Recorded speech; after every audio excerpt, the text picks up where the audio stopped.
우리 옆에 있는 앞뒤로 인사하겠습니다. 당신은 하나님이 기뻐하시는 자입니다. 인사하겠습니다. 예, 하나님이 기뻐하시는 자입니다. 하나님이 기뻐하신다는데 여러분 뜰보세요? 근데 왜 인사하시는 표정이 별로 마음에 안 드시는 표정으로 이렇게 인사하십니까? 다시 한번 하겠습니다. 당신은 하나님이 기뻐하시는 자이십니다. 예, 하나님이 기뻐하시는 자이십니다. 예, 하나님이 우리를 바라보시면서 가끔 이렇게 놀라신다니까요. 어릴 때 광고 가운데 하나가 이렇게 기억에 남는 것들이 있는데, 여러 가지 있는 것들이 하나 있는데, 보청기 광고가 있었습니다, TV에. 근데 여자가 이제 광고 모델인데요. 그냥 너무 아름다운 풍경이 있음에도 불구하고, 그냥 이렇게 쳐다보는데 그 보청기를 딱 쓰는 순간에 얼굴이 확 바뀌는 거죠. 이런 식으로 우리 옆에 있는 분을 그런 표정으로 다시 한번 지면서 다시 한번 인사하겠습니다. 당신은 하나님이 기뻐하시는 자입니다. 예, 당신은 하나님이 기뻐하시는 자이십니다. 예.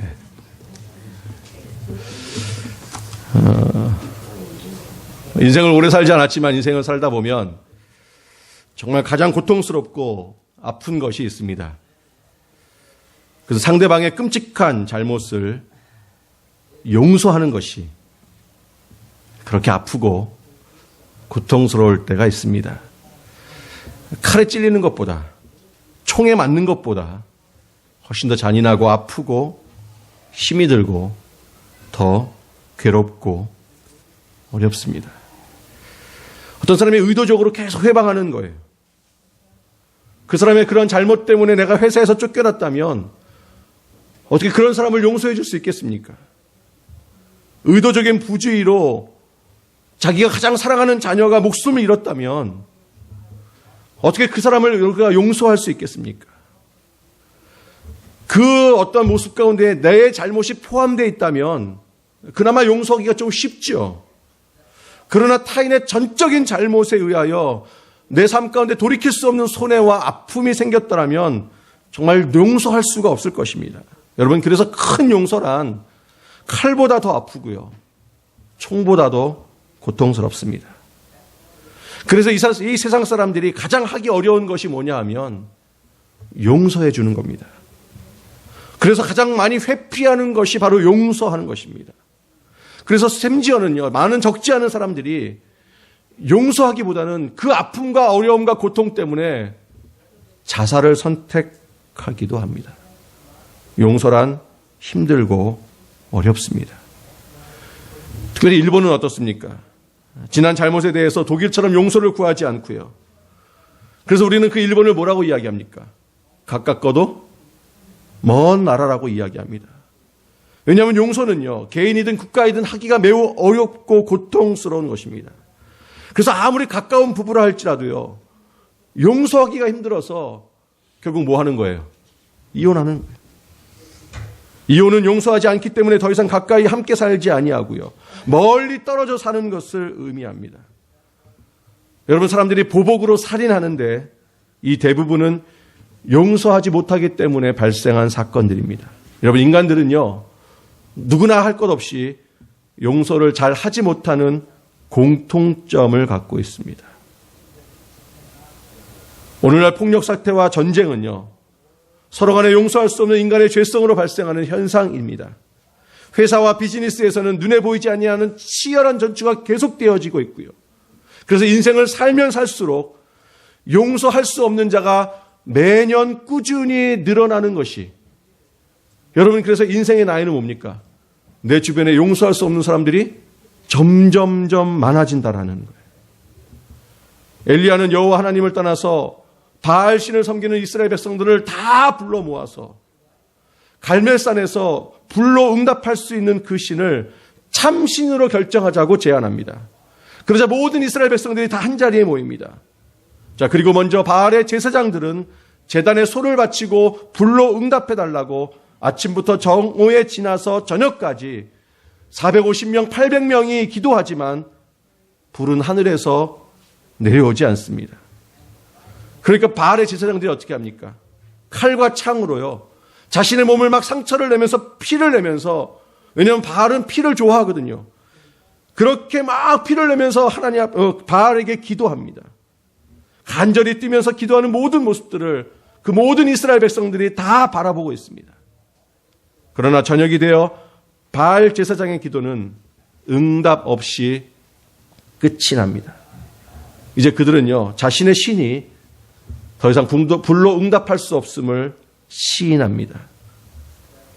자신의 몸에 칼로 긋고 창으로 여러 군데 찔러서 피를 내면서 간절히 뛰며 기도했지만 바알 신은 불로 응답하지 않습니다. 결국 바알의 요란한 기도는 끝이 나죠. 이제 엘리야의 차례가 되었습니다. 그런데 엘리야는요, 혼자 제단으로 올라갑니다. 그리고 제단에 제물을 바치고 여호와 하나님 앞에 기도하기 전에 오늘 본문을 보면 이스라엘 백성들을 불러 모읍니다. 가까이 오라고 이야기합니다. 하나님에게서 멀어진 백성들에게 가까이 제단으로 나오라고 이야기합니다. 하나님을 버리고 멀리 떠난 이스라엘 백성들을 가까이 오도록 지금 부르고 있습니다. 그리고는요, 버려지고 돌보지 않아서 무너진 여호와의 제단을 다시 수축하기 시작합니다. 그러면서 멀리 구경하던 이스라엘 백성들에게 엘리야는 가까이 와서 무너진 제단을 수축하고 그 수축하는 고치는 모습을 자세히 보라고 이야기합니다. 여러분, 지금 이스라엘 백성들은요, 여호와를 떠나서 제단을 무너뜨린 장본인들입니다. 하나님의 제단을 무너뜨린 자들이기 때문에 그들은 하나님의 제단 앞에 가까이 할 수가 없습니다.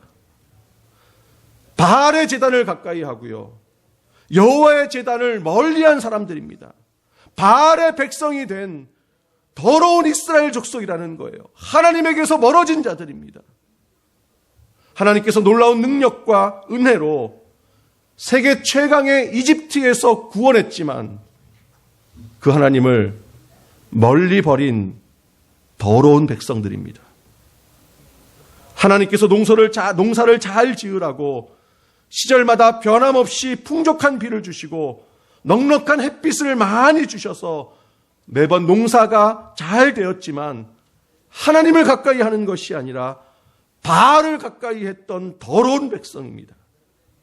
하나님께서 수시로 다른 나라의 침략으로부터 때마다 지키시고 보호해 주셨지만 오히려 바알이 지켜주었다고 바알에게 제사를 드린 완악한 백성들입니다. 여호와 하나님 대신에 바알 신을 섬기면서 바알이 하나님이라고 그렇게 믿으면서 여호와의 제사장들을 다 죽여버리고 여호와의 제단을 회파하고 여호와를 더 이상 가까이 하지 않았습니다. 하나님께서 옛적에 이스라엘이라는 아름다운 이름대로 살지 않고요, 이방신을 섬기며 하나님을 무시하고 하나님을 대적하고 하나님을 능욕합니다. 그래서 그 무더운 가나안 땅에 무려 3년 6개월의 긴 세월 동안 비와 이슬이 한 방울도 내리지 않죠. 그렇게 큰 고통을 당하고 있음에도 불구하고 여전히 하나님께 돌아오지 않습니다. 여러분, 이렇게 무지하고 타락한 백성들은요, 하나님이 불로 이들을 죽이고 심판하셔야 합니다. 이런 타락한 백성은요, 더 하나님 앞에 가까이 나아올 수가 없는 백성입니다. 이런 백성들에게 다시 여호와께 가까이 나아오라고 해서는 안 됩니다. 여호와의 무너진 제단을 다시 회복하고 다시 수축해서는 안 된다라는 거예요. 가족 단위나 마을 단위로 제사를 드릴 때 여러분, 그 제단을 어디에다 만들었겠습니까? 가장 좋은 자리에 제단을 만들었습니다. 그런데 그것을 회파하고 그것을 부수고 여호와의 제단을 바알의 제단으로 바꿨던 자들이 바로 이 북이스라엘 사람들입니다. 아주 나쁜 인간들이죠. 하나님이 복 주시기 위해서 불러주신 이스라엘이라고 하는 그 이름은 너무나도 존귀한 이름입니다. 그런데 그 이름대로 살지 않고요, 오히려 반대로 삽니다. 이제는 다시 그런 존귀한 이름으로 타락한 백성들을 불러서는 안 됩니다.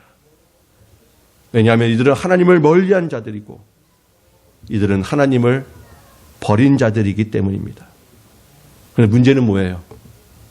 이들이 회개하지도 않는다라는 거예요. 다시 돌이키지도 않았습니다. 여러분, 이런 자들은요, 용서해 줄 필요가 없습니다. 여러분, 그렇지 않아요? 나에게 상처를 주고 나에게 아픔을 줬는데 나에게 찾아와서 용서를 구하기는커녕 자기가 잘났다고 뛰어다니는 그 사람들을 보면 여러분 어떻게 하시겠습니까? 여러분, 죄를 지은 자들은 심판을 해서 다시 죄를 짓지 못하도록 채찍을 가해야 합니다. 그러므로 엘리야는 어떻게 해야 됩니까? 죄 지은 이런 자들을요, 하나님으로부터 멀어지게 해야 합니다. 그런데 엘리야가 이스라엘 백성들에게 하나님의 제단으로 가까이 나아오라고 합니다. 여러분, 이들이 가까이 나올 때 하나님은요, 마치 오물을 가까이 하는 것과 같은 것입니다.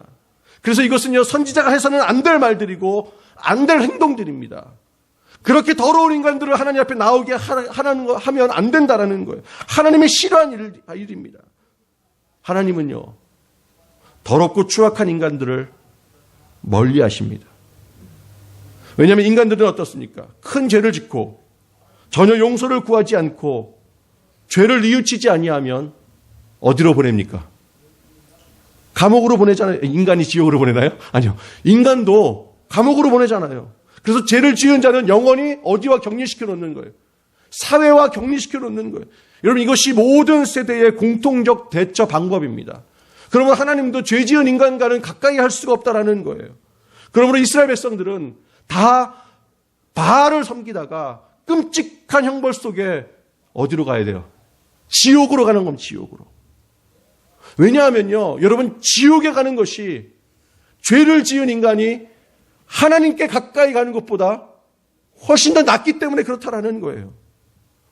죄를 지으면 하나님과 멀리 떨어지는 것이 화를 당하지 않는 방법입니다.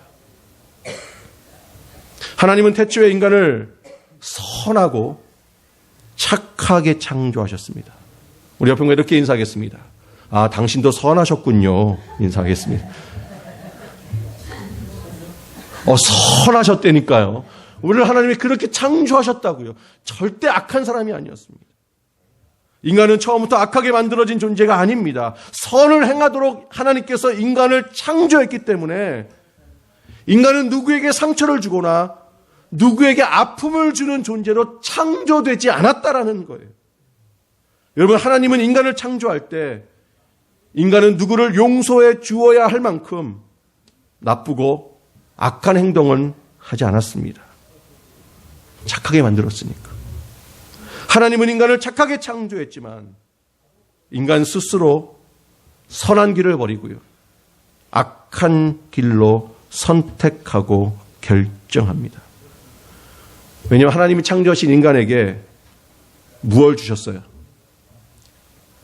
엄청난 자발적인 권한을 주었습니다. 인격적인 존재이기 때문에 선한 길을 선택할 수도 있고 악한 길을 선택할 수도 있었습니다. 그런데 인간은요, 악한 길을 선택한 거예요. 인간은 하나님을 더 이상 가까이 섬기기를 원하지 않았습니다. 인간은 하나님이 주신 막강한 권한을 가지고 하나님을 떠나기로 결정합니다.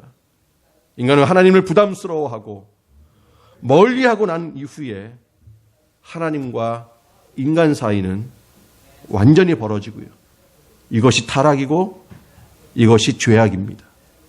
여러분, 이렇게 하나님과 멀어진 타락한 인간은 이제 이 세상을 살면서 누군가에게 아픔과 상처를 주기 시작합니다. 그래서 그때부터 인간은요, 용서라고 하는 생소한 개념 속에서 살기 시작한 겁니다. 그러니까 에덴 동산에서는 용서가 필요가 있었습니까? 없었습니까? 그게 없었었다는 거예요. 용서라는 단어 자체가 없었습니다. 그런데 인간은 타락한 이후에 누군가에게 반드시 아프게 하고 누군가에게 반드시 잘못을 합니다. 죄를 짓고 타락한 이후부터는 누군가의 마음에 상처를 주게 됩니다. 일방적으로 상처를 받기만 하지 않고요.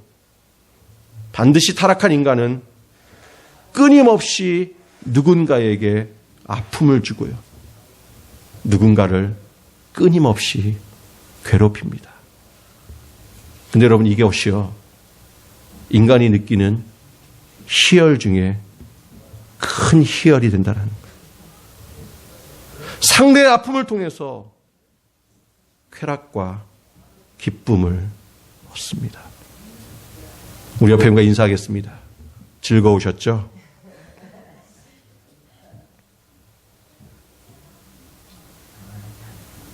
그렇게 큰 아픔을 주었음에도 불구하고 그들에게 용서를 구하는 건 주저합니다. 또한 인간은 자신에게 잘못한 누군가를 완전히 용서한다는 것이 사실은 타락한 인간의 죄성으로는 불가능한 것입니다. 아무리 용서를 구해도요, 인간은 타락한 본성으로 완전히 용서해 줄 수 있는 선한 마음이 이미 사라졌다라는 것. 그래서 그때부터 인간은요, 자신에게 잘못하고 용서를 구하는 자들을 싫어하고요, 그들을 멀리하는 버릇이 생겨나기 시작합니다. 용서하기 싫은 자들을 자신으로부터 멀리하는 것이 죄악된 인류의 생존 버릇이 되었다라는 거예요. 용서받기도 싫고 용서를 구하기도 싫어하는 자가 인간입니다. 그래서 인간이 가장 회피하는 존재가 누가 되었을까요? 그게 인간이에요. 우리 옆에 분과 함께 하겠습니다. 그게 인간입니다. 그게 인간이에요. 그게 인간. 근데 엘리야는 하늘에서 불이 내리기 전에 먼저 이스라엘 백성들이 바알을 섬기고 하나님의 제단을 돌보지 않았기 때문에 그 무너진 제단을 다시 쌓습니다.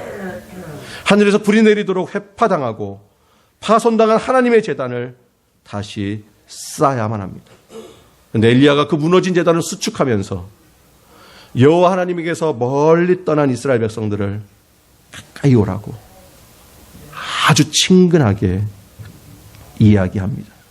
이스라엘 백성들에게 하나님의 제단을 수축하는 것을 가까이 보고 마음으로 동참하도록 엘리야는 자기에게 가까이 오라고 따스하게 이야기합니다.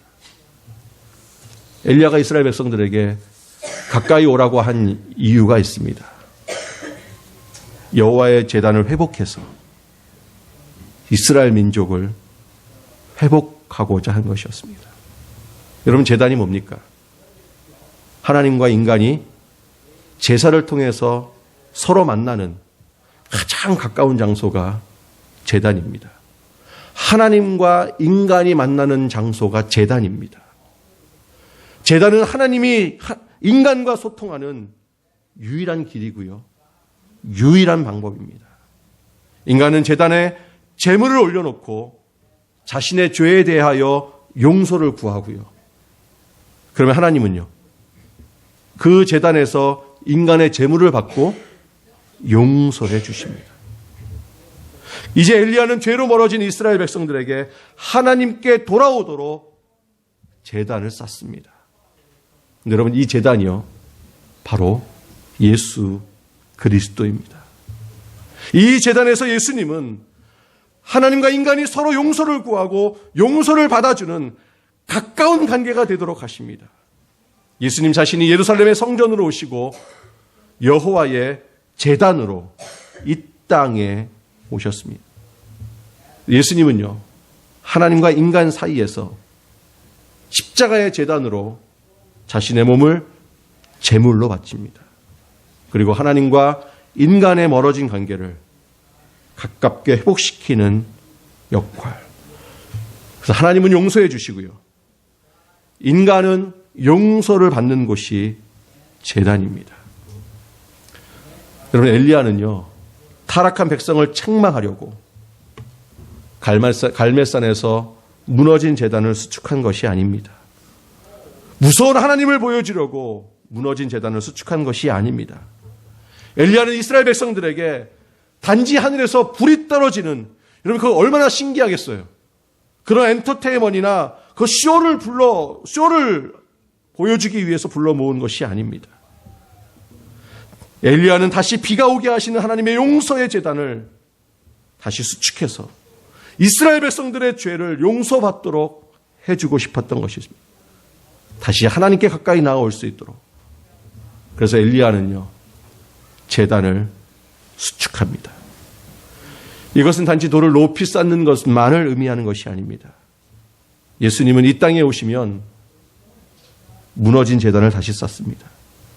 하나님과 멀어진 관계를 가깝게 하기 위하여 예수님은 이 땅에 제단으로 오십니다. 여러분, 그 제단의 더 큰 의미가 뭡니까? 예루살렘 성전이죠. 그래서 예수님은 성전이고요. 그래서 예수님은 제단입니다. 예수님이 인간들의 죄로 무너진 성전을 다시 쌓고자 이 땅에 내려오셨습니다. 인간의 죄로 무너뜨리고 인간의 죄로 회파된 그 성전을 당신의 몸으로 다시 쌓습니다. 다시 자신의 몸으로 수축하십니다. 하나님과 멀어진 죄악된 이스라엘 백성들을 용서해 주려고 자신이 친히 용서의 제단으로 이 땅에 옵니다. 모든 인간이 누군가를 용서해 주기 위하여 내 몸을 드린다고 하나님과 인간의 죄악으로 무너진 관계가 용서되지 않고 회복되지 않습니다. 아무리 선한 인간이라도 하나님과 인간 사이에 죄악으로 무너진 제단을 선행을 다시 쌓는다고 해서 용서의 제단이 되지 않습니다. 하나님이 받아들일 수 있는 완전한 제단은 될 수 없습니다.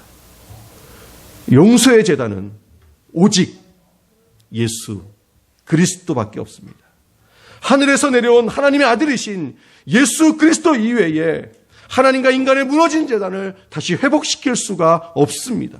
오직 예수님 자신이 자신의 몸을 용서의 제단으로 드릴 수 있으며 자신의 몸으로 제단을 삼아서 전 인류가 하나님을 섬기지 아니하고 이방신을 섬기고 자신을 신으로 착각하는 크나큰 죄악을 범하고 있을 때 오직 예수님만이 이 더러운 땅에 오셔서 자신의 몸으로 용서의 제단을 삼아 죄인들을 가까이 해줄 수 있습니다. 또한 인간들은요, 하나님께 드디어 용서를 구하는 자로 바꾸어 주십니다. 그때부터 하나님께 가까이 나아갈 수가 있는, 오직 인류의 모든 죄를 용서하고 멀어진 관계를 가까운 관계로 회복하시는 분은 친히 자신의 몸을 제단으로 삼으신 예수 그리스도 한 분뿐입니다. 오직 예수님만이 인류의 모든 죄악을 다 용서해 주시는 참된 제단이 됩니다. 다른 이름과 다른 몸으로 되지 않습니다. 어떤 인간도 이렇게 자신의 몸을 제단으로 삼을 수 없으며 오직 예수 그리스도만이 참된 제단입니다. 예수님 바로 그의 몸에 죄가 없기 때문에 인류의 모든 죄를 다 용서할 수 있는 유일한 제단이 될 수 있습니다. 인간이 비록 죄를 짓지만 자신의 죄가 정말 심각한 줄도 모르고 이스라엘 백성들처럼 무지한 가운데에 죽어갑니다. 하나님께 그 끔찍한 죄를 짓고 모든 주변의 사람들에게 상처를 주고 아프게 하지만 정말로 가슴 아프게도 그 어느 누구도 용서를 구하지 않습니다. 우리 옆에 이렇게 인사하겠습니다. 왜 용서를 구하지 않나요? 인사하겠습니다. 네. 그게 우리의 원래 모습이에요. 하나님은 인간의 죄 때문에 진노하시고 멀리 하십니다. 여러분, 그때 예수 그리스도가 이 땅에 오시는 거예요. 예수님은 하나님께 인간의 죄를 용서해달라고 자신의 몸을 제단으로 바칩니다. 인간의 죄를 용서해 주시기 위하여 예수님은 제단이 되십니다. 여러분, 제단이란 희생의 장소요. 제단이란 죽음의 장소요. 제단이란 거기서 누군가가 죽어야만 합니다. 이 제단의 더 큰 의미는 성전입니다. 예수님은 성전인 것과 동시에 그는 제물이 되셨습니다. 그리고 홀로 모든 구원을 다 이루시고 자신의 죽음으로 다 이루시고 그 어떠한 인간의 조력이나 도움을 전혀 받을 필요가 없이 완전하게 구원의 역사를 이루시는 분이 예수 그리스도이십니다. 예수님은 인간의 죄를 짊어지고 제단에 죽어야 하는 비참한 운명으로 이 땅에 내려오십니다. 오직 예수님의 죽으심으로 인하여 많은 사람이 하나님께 용서를 받고 그리고 다시 하나님께 나아갈 수가 있습니다. 여러분, 예수님은 자신의 죄 때문에 제단에서 죽은 것이 아닙니다. 인간의 죄 때문에 제단으로 이 땅에 와서 자신의 피를 흘려 인간의 죄를 용서받도록 해주십니다. 예수님의 피가 제단에 흐르지 않는다면 인간은 그 수많은 죄들을 절대로 용서받지 못하고 하나님으로부터 가장 멀리 떨어져 있는 지옥으로 들어갈 수밖에 없는 비참한 존재입니다. 그러나 예수님이 제단으로 이 땅에 오신 것은 바로 그 제단으로 당신의 피를 흘리시겠다라고 하는 고난과 죽음을 의미합니다. 예수님의 피가 묻은 제단으로만 용서받을 수 있습니다. 예수님이 제물이라는 것은 누구나 다 알고 있습니다. 예수님은 초림으로 이 땅에 오셔서 죄를 지은 인간들을 위하여 제물로서 죽임을 당합니다. 그러나 예수님은 또 다른 의미를 갖고 있습니다. 바로 예수님 자신이 하나님의 제단이라는 겁니다. 그래서 예수님은 자신을 뭐라고 자꾸 비유하십니까? 내가 성전이라는 거예요. 이걸 자꾸 이야기합니다. 자신의 몸을 성전으로 가르쳐 주십니다. 그래서 사람들에게 이야기하죠. 예루살렘 성을 어떻게 하라고요? 허물어라. 그러면 내가 3일 만에 다시 일으켜 세우겠다. 너희들이 성전을 제단을 무너뜨렸지만 그 제단을 누가 세우겠다고요? 내가 세우겠다. 근데 사람들이 깨닫지 못하는 거예요.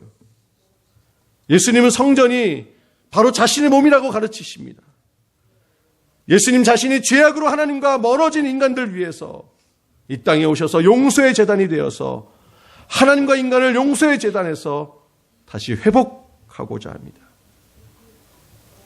여러분, 이 성전은요, 사실 에덴 동산에서는 없었습니다. 여러분, 에덴 동산에 성전이 필요했을까요? 필요하지 않았을까요? 없었어요. 왜요?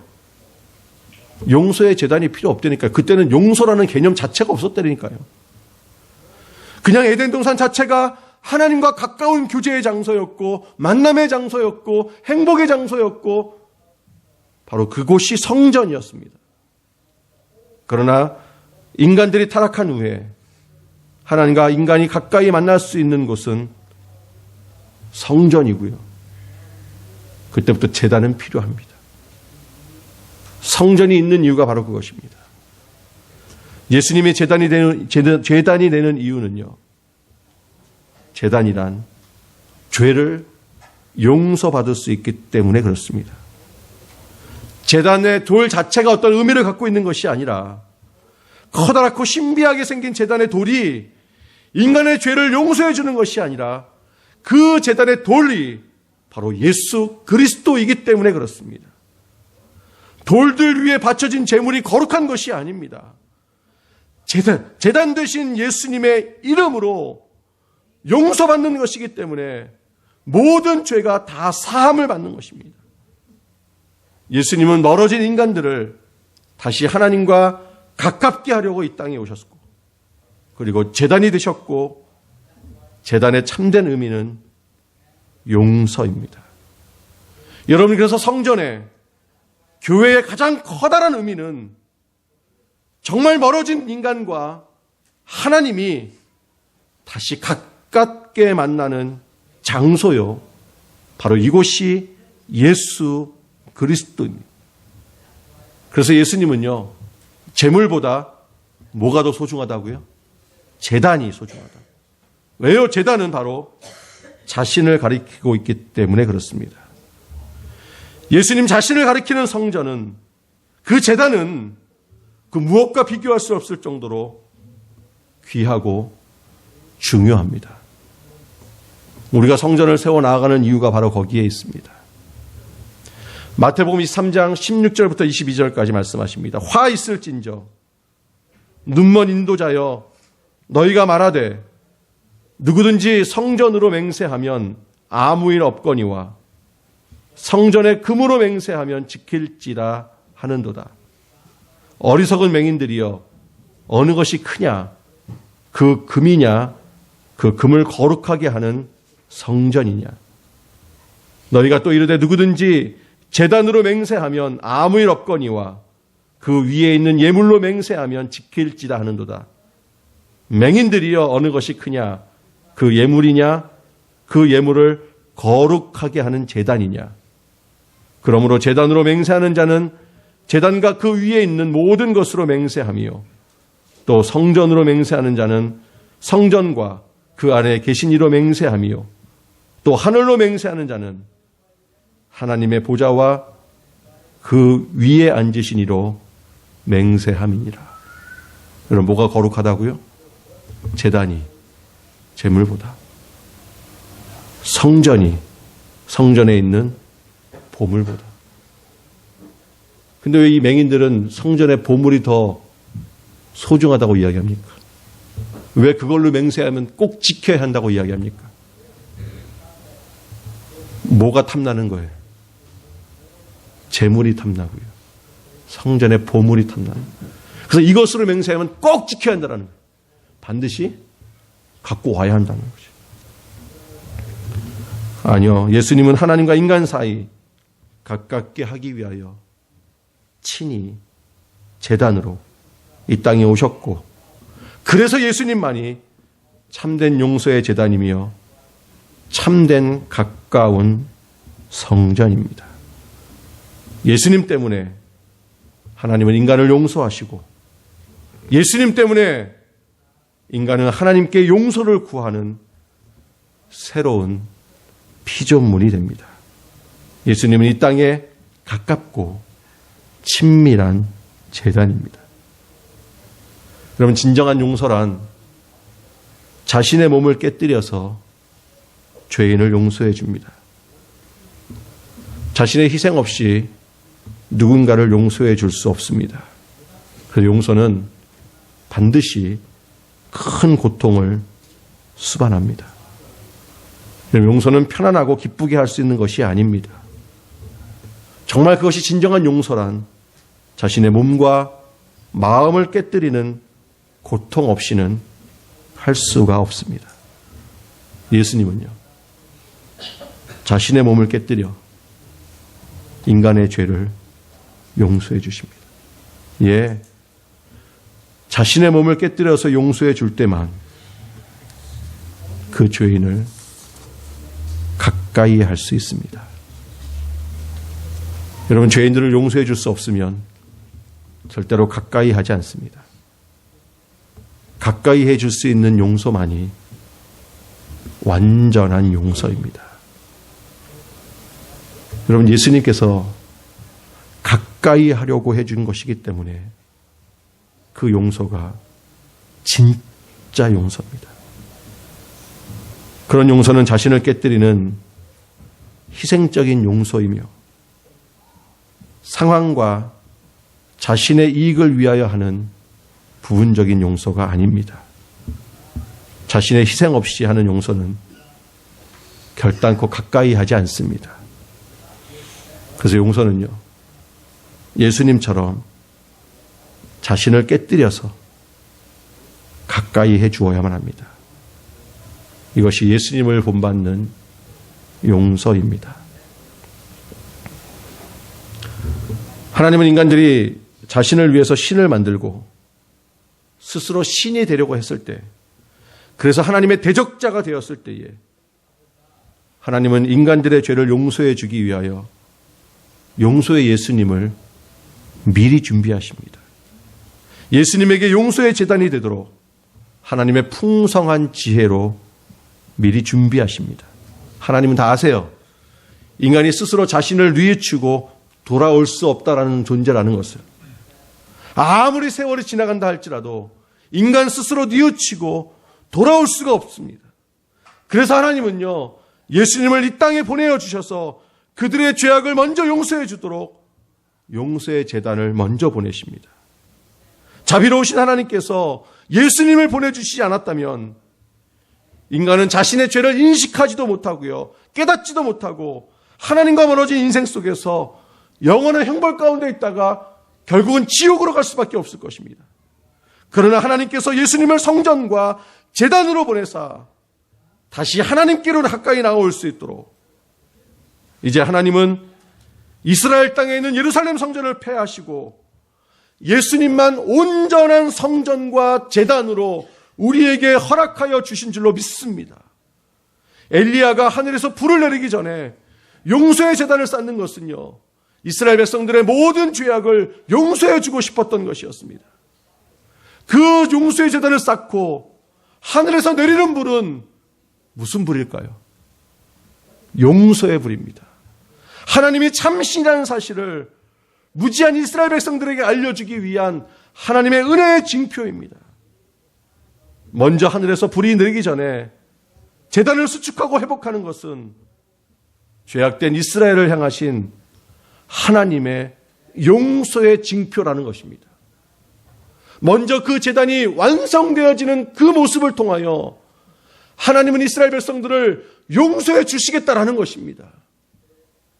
이미 그 불 이전에 제단이 수축되어져 가면서 하나님은 그들을 용서해 주시고 하나님께서 우리가 성전을 짓고 성전을 만들어가는 그 과정을 통하여 당신의 은혜를 우리에게 허락하여 주실 줄로 믿습니다.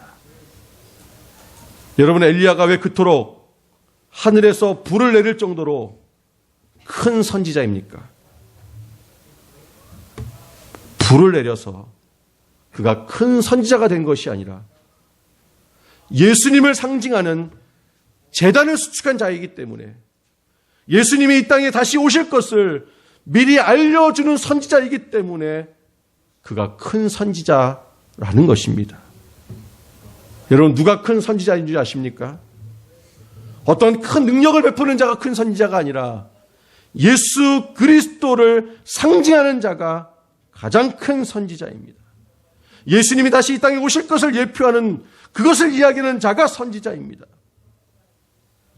엘리야는 타락한 이스라엘 백성들 앞에서 용서의 제단을 쌓기 위하여 백성들을 가까이 오라고 이야기합니다. 즉 예수님이 이 땅의 성전으로 오면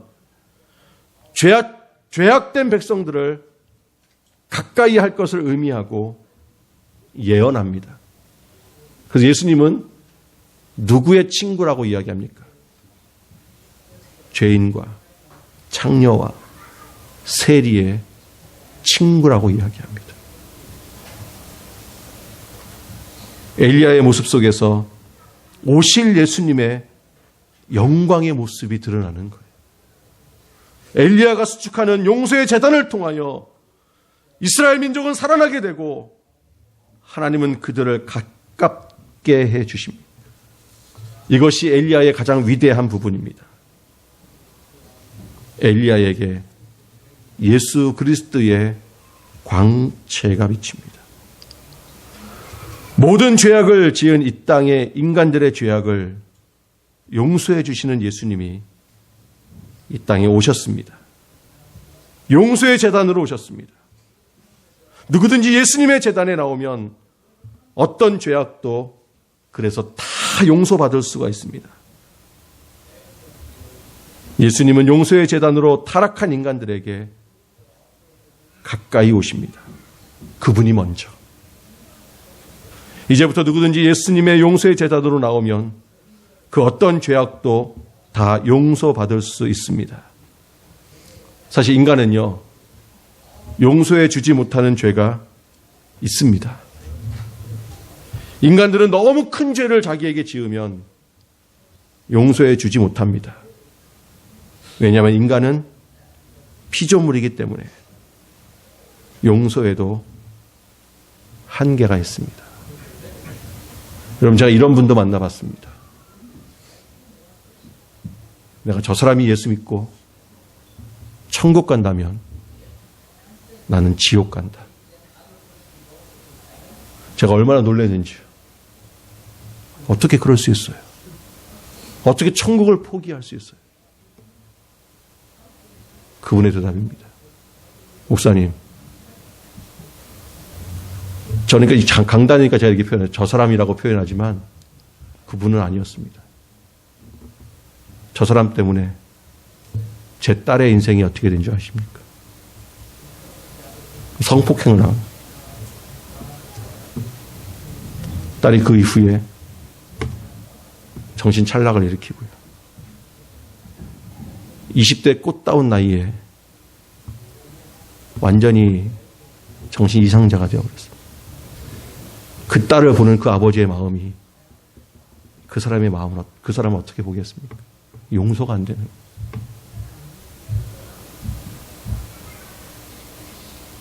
그러나 예수님의 용서의 제단에는 한계가 없고 범위가 없습니다. 어떤 죄악도 다 용서받고 하나님께 가까이 나아갈 수가 있습니다. 예수님께 가까이 나오는 자마다 용서의 제단이 되어주신 예수님이 모든 죄를 없애주시고 하나님과 매우 가깝게 해주십니다. 하나님과 친밀하게 해주십니다. 그러나 예수님을 거부하면 어떤 죄도 용서받을 수가 없고 예수님을 외면하면 아무리 작은 죄도 용서받지 못하고 결국은 지옥으로 갈 수밖에 없을 것입니다. 예수님은 모든 자들을 위하여 용서의 제단이 되어주십니다. 누구든지 그분에게 나오면 모든 죄가 완전히 태워지고 녹아지고 없어집니다. 누구든지 하나님께 가까이 나올 수가 있습니다. 그래서 모든 성도들이 축복의 이스라엘이라는 이름으로 하나님과 영원히 살게 되는 것입니다. 먼저 자신의 죄를 뉘우치고 하나님 앞에 나아가는 자는 한 사람도 없습니다. 예수님께서 먼저 성도들의 죄악을 용서해 주셨기 때문에 우리는 예수님께 나아올 수가 있는 것입니다. 성도들은 수많은 죄를 짓고 하나님의 진노로 죽어야만 합니다. 내 죄가 무엇인지도 모르고 참신이 누군지도 모르며 죄악 가운데 살아가고 있기 때문에. 그러나 예수님이 찾아오시고 예수님이 가까이 오셔서 살려주시며 성도들에게 은혜의 단비를 허락하여 주십니다. 성도들에게 용서의 제단으로 찾아오십니다. 성도들을 가까이 하라고 이 땅에 오셨습니다. 엘리야가 제단을 수축한 것처럼 예수 그리스도께서 우리의 무너진 모든 제단을 수축하기 위하여 이 땅에 오셨습니다. 성도들의 인생을 살다 보면 많은 곳이 무너집니다. 건강도 무너지고 마음도 무너지고 관계도 무너지고 물질도 무너집니다. 그러나 이 모든 것을 예수 그리스도께서 수축하시기 위하여 이 땅에 오셨으며 우리의 약하고 우리의 부족한 부분을 그분은 수축해 주실 것이고 우리의 모든 약한 부분을 수축하실 수 있는 분은 오직 예수 그리스도 외에는 없습니다. 우리가 신앙생활 하다 보면 오랜 세월 동안에 우리의 신앙조차도 무너집니다. 그래서 하나님과의 관계도 냉랭해지고 점점 멀어지면서 서서히 무너집니다. 오랜 신앙생활 속에서 특별히 모태신앙이라고 자랑하는 사람들 가운데에 자신도 모르게 하나님과의 관계가 멀어집니다. 오히려 하나님을 회피합니다. 그 무너진 하나님과의 관계를 수축해서 다시 가깝게 해주는데 그분이 바로 예수 그리스도이십니다. 아무리 하나님과 멀어진 관계라도 예수 그리스도로 말미암아 가까워질 수 있습니다. 예수님은요, 하나님과 성도 사이의 관계를 친밀하게 해주십니다. 그래서 예수님 때문에 성도들은 영원히 하나님과 관계가 가깝게 되고 친밀하게 됩니다. 예수님이 스스로 용서의 제단이 되어서 하나님께 가까이 갈 수 없는 우리들에게 가까이 나아갈 수 있도록 해주십니다. 사랑하는 성도 여러분, 용서를 구하지 않으면 하나님의 축복의 단비에서 멀어질 수밖에 없습니다. 그리고 용서하지 않으면 하나님이 주시는 축복의 소낙비를 영원히 맛볼 수가 없습니다. 그러나 예수 그리스도는요, 우리를 그 용서의 자리로 나아가게 하시고 그 예수 그리스도는 우리를 용서할 수 있는 자로 우리를 바꾸어 주시는 줄로 믿습니다. 좀 전에 말씀했죠. 그가 천국에 간다면 나는 지옥에 갈 것이라고 이야기했던 그분의 그 고백, 그를 위하여 기도하기 시작합니다. 그리고 그분도 기도하기 시작합니다. 하나님, 지옥을 갈 수 없습니다. 하나님, 나도 천국 갈 수 있게 해주십시오. 그런데 저 사람 때문에 내가 갈 수 없습니다. 하나님, 어떻게 해야 합니까? 그가 하나님을 향하여 부르짖으며 나아갈 때에 그의 마음 가운데에 예수 그리스도가 존재하게 되었고, 얼마 지나지 않아 그분이 감옥에 있는 그 사람을 찾아가 그를 용서하고 예수 그리스도의 이름으로 그를 안아준 줄로 믿습니다. 아멘.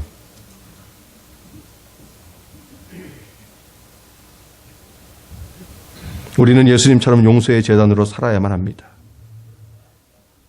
그렇게 되면 어떤 원수도 가깝게 지낼 수 있습니다. 그러나 용서하지 않으면 부부라도 가깝게 지낼 수 없습니다. 용서하지 않으면 자기가 낳은 자식이라 할지라도 가까이 할 수 없습니다. 우리는 예수님의 마음으로 용서의 제단이 되어야만 합니다. 우리가 용서의 제단이 되면 결국 모든 자들을 다 품을 수 있고 모든 자들을 가까이 할 수 있습니다. 죄를 지은 자는 먼저 용서를 구할 수 없습니다. 죄를 지은 인간들이 먼저 하나님께 용서를 구하지 못했습니다. 오히려 죄가 없는 예수 그리스도가 먼저 이 땅에 오셔서 다 용서해 주셨습니다. 용서 구하기를 기다리는 자는 예수님처럼 용서의 제단이 될 수 없습니다. 그렇게 고백하는 자들이 많이 있죠. 목사님, 저는 이미 용서할 마음을 다 갖고 있습니다. 그가 나에게 용서를 구하기만 한다면, 그렇게 이야기합니다. 목사님, 저는 이미 다 준비가 됐다니까요. 그가 나에게 먼저 손 내밀기만 한다면. 아니요. 용서를 구하는 사람은 없습니다. 용서를 구하기 전에 예수님처럼 용서의 제단이 되어야 합니다. 이것이 진정 예수님을 본받는 예수님의 제자가 되는 겁니다. 왜요? 예수 그리스도가 먼저 우리에게 왔기 때문입니다. 이런 자가 이 시대의 엘리야가 될 수 있습니다. 교회는 용서하는 자가 많아야만 합니다. 용서를 구하는 자가 많아야만 합니다. 교회에서 용서하는 자가 없으면 결국 정죄와 비난의 교회가 됩니다. 교회에서 용서하는 자가 없으면 우리 교회 이름을 바꿔야만 합니다. 비난의 교회, 정죄의 교회. 가정과 교회는 용서가 가득해야 가까워질 수 있습니다. 오늘 이 예배가 마치면 교회에서 만나는 자마다 먼저 용서를 구하고 먼저 사과를 서로 해야 합니다. 아멘. 다시 하겠습니다. 오늘 이 예배를 마치면 만나는 자마다 먼저 용서를 구하고 먼저 사과해야 합니다. 아멘. 먼저 용서를 구하고 먼저 사과를 하면 누구든지 그리고 그 죄가 어떤 것이든지 용서해 주시고 그를 받아주시고 그를 가깝게 대해야 합니다. 그렇게 예수님의 명령을 교회와 가정이 순종하면 그 교회와 가정은 화목하게 될 것이요. 그런 자에게 하나님은 가깝게 만나 주실 것입니다. 용서를 구하고 용서하는 자. 우리가 이렇게 예수님의 명령을 준행하면 나의 힘과 능력으로 이루어지지 않습니다. 왜냐하면 내가 용서하고 싶다고 해서 용서할 수 있는 것이 아니기 때문에 그렇습니다. 여러분, 어떻게 자기의 딸을 겁탈한 그 사람을 용서할 수 있겠습니까? 나는 그것이 안 됩니다. 그러나 비결이 있습니다. 성경에 나타난 예수 그리스도를 발견하십시오. 성경에 기록된 예수님을 따라가야만 합니다. 여러분, 그러려면 성경을 읽으셔야 합니다. 우리가 용서할 수 없는 이유는 바로 거기에 있습니다. 내가 용서하지 않는 이유는 바로 거기에 있습니다. 내가 용서를 구하지 않는 이유는 바로 거기에 있습니다. 우리의 손에 성경이 들려져 있지 않습니다. 2015년을 시작하면서 우리는 결단했습니다. 적어도 성경을 한 번은 읽겠다. 심지어는 쓰기도 하겠다. 심지어는 한 달에 한 번이라도 암송하기로 하겠다. 근데 그 웃음의 의미는 무슨 의미이십니까? 이전 것은 지나갔으니 보라 새 것이 되었도다.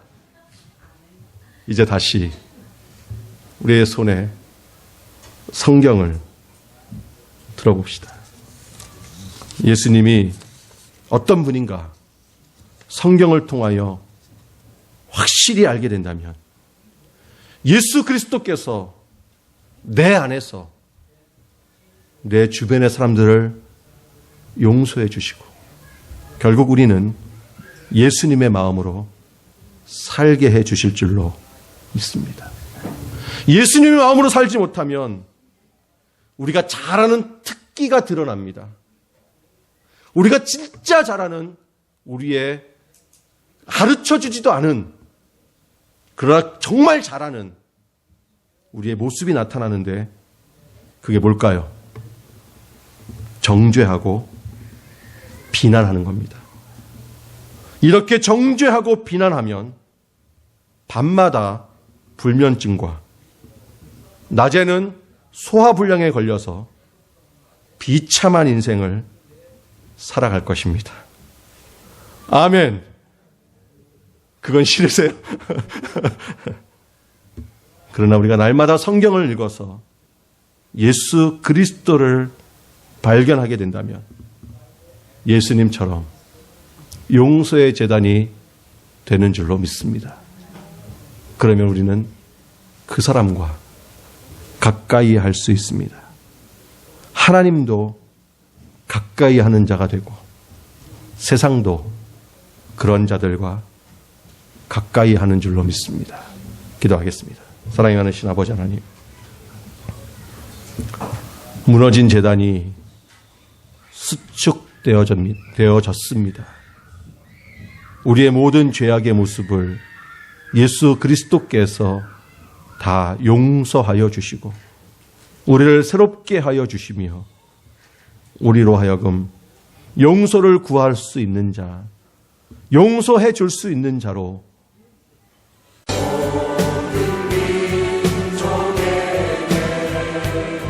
주소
말세에 내가 내 영으로 모든 육체에게 보여주리니 너희의 자녀들은 예언할 것이요 너희의 젊은이들은 환상을 보고 너희의 늙은이들은 꿈을 꾸리라. 그때 내가 내 영으로 내 남종과 여종들에게 보여주리니 저희가 예언할 것이요 또 내가 위로 하늘에서는 기사와 아래로 땅에서는 징조를 베풀리니 곧 피와 불과 연기로다. 주의 크고 영화로운 날이 이르기 전에 해가 변하여 어두워지고 달이 변하여 피가 되리라. 누구든지 주의 이름을 부르는 자는 구원을 얻으리라. 성령이 우리에게 임하였으니 주님이 오시는 그날까지 모든 민족과 열방을 향하여 예수 그리스도를 선포합시다. 그날 주의 영이 임하여 눈물이 땀 위에 일어나리라.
구원을 얻으리라.